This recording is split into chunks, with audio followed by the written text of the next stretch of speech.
What are the lies? I want to share them because we all need to have this knowledge to defend our kids, to defend our people.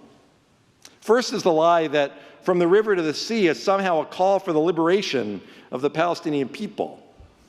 It's not what Hamas and its predecessors mean when they use those exact words as a direct threat, that they will drive Jews into the Mediterranean Sea. This is not a call for peace, nor for a two-state solution. It is a call for one state free of Jews. The ethnic cleansing that will be necessary for them to accomplish that.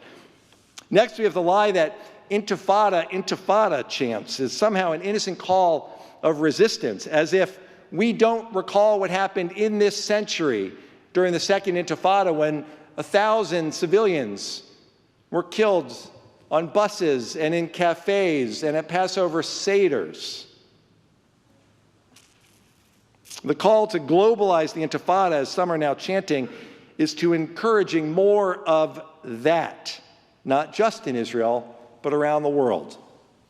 Today we now also hear the lie that Israel is a white settler colonialist enterprise, which dismisses the fact that we have had connections to Israel for 3,000 years.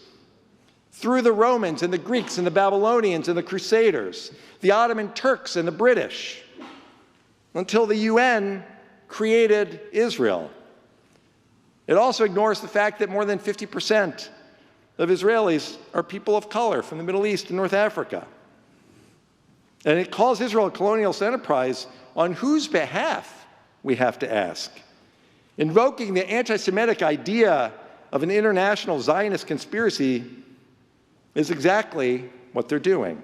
And finally, we hear the lie over and over on our college campuses about genocide in Gaza. Now, for this lie, perhaps the most pernicious of them all, the anti-Semites get a twofer.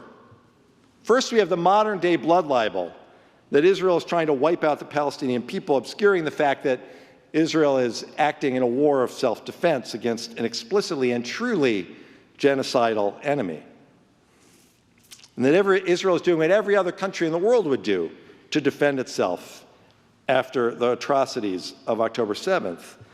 And by obscuring and twisting the definition of genocide, they're demeaning and distorting the very experience of the attempted genocide of the Jewish people in the Holocaust.